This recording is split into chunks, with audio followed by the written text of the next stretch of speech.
Hello everyone, आप सभी का स्वागत है मेरे इस चैनल द एग्जामिन्ड लाइफ में।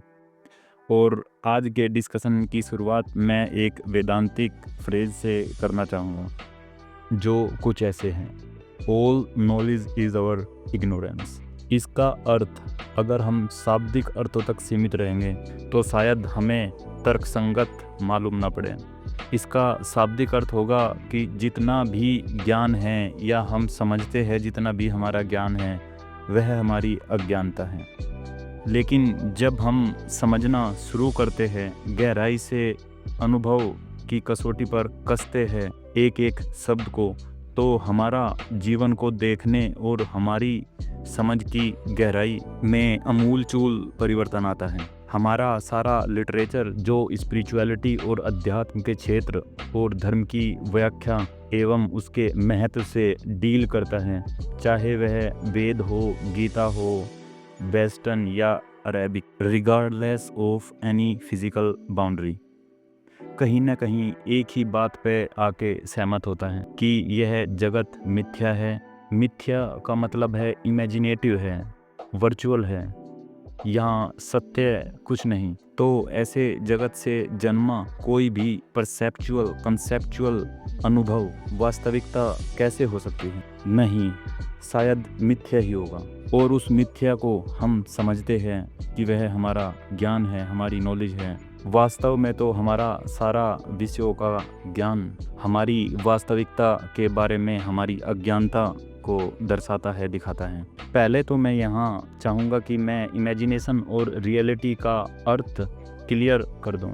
इमेजिनेशन वह है जो शुरू होता है, जिसका स्टार्टिंग पॉइंट होता है और निश्चित समय के लिए रहता है और मरणशील है, एंड हो जाता है, जिनका एक टाइम फ्रेम है, एक पीरियड है जिसमें वह एग्जिस्ट करते हैं। और वास्तविक वह है जिसकी शुरुआत और जिसका अंत निर्धारित ना हो, जो शाश्वत हो, निरंतर हो। हमारी तमाम खोज उस वास्तविकता, उस reality, true nature of consciousness, या फिर हम गॉड कह लें, उसके लिए शुरू होती है। वास्तव में तो हम अपनी एक इमेजिनेशन की कुछ रियलिटी एग्जिस्ट करती है, ऐसी इमेजिनेशन को एक मिथ्या अवधारणा से और विभिन्न मिथ्या माध्यम से इमेजिनरी वर्ल्ड में अपने मिथ्या अनुभवों से जन्मे अपने मिथ्या तर्कों के आधार पर वास्तविकता को समझने का एक मिथ्या प्रयास करते हैं। कमाल का जाल बुनते हैं हम अपने लिए।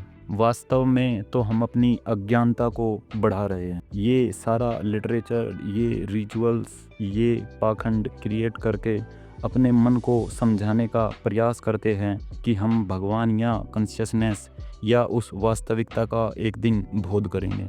हम ग्रंथ खोजते हैं, किताबें खोजते हैं, बहुत सी प्रकार की प्रक्रियाएं करते हैं, तर्क करते हैं, उसके लिए तर्क करते हैं जो तर्क से परे है। हम चाहते क्या हैं? वास्तव में तो हम घमंडी हैं, हम जीत जाना चाहते हैं।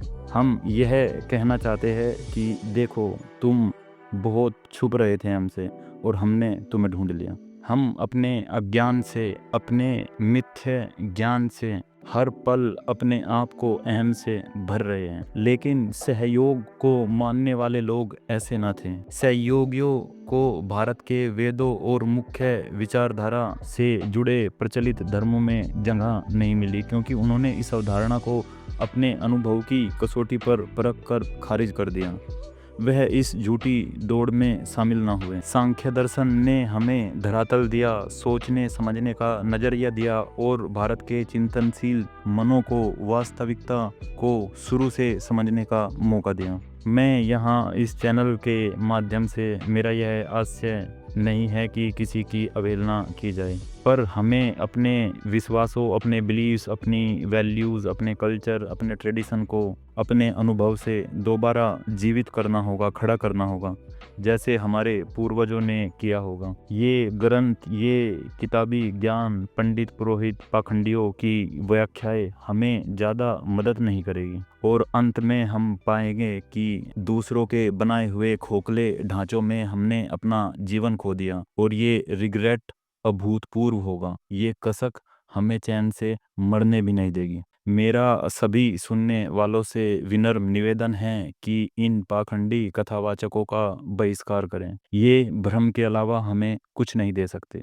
ये हमें पथभ्रष्ट कर रहे हैं। अगर आप अध्यात्म की और सत्य की खोज की जिज्ञासा रखते हैं तो इन वेदों, उपनिषदों, गीता, अद्वैत वेदांत, कुरान, बाइबल और तमाम जो भी लिटरेचर की व्याख्या करने वाले मूर्ख हैं उनसे दूर रहें। सहयोग से जुड़े, खुद से अध्ययन करें, खुद का अध्ययन करें और कोशिश करें कि शब्दों को सार्थकता खुद से दी जाए। जानने की जिज्ञासा हमारी खुद की है तो हमारा पुरुषार्थ भी खुद का होगा। इन कथा मंडलियों में बैठकर पाखंडियों को मौका ना दे अपने मन से खेलने का। आई होप मैं जो कहना चाहता हूँ आप समझ रहे हैं। Thank you so much. अगर आपको लगता है कि यह चैनल आपके लिए उपयोगी होगा, सहयोगी होगा तो लाइक और सब्सक्राइब करें। हम आगे भी इन विषयों पर बात करते रहेंगे।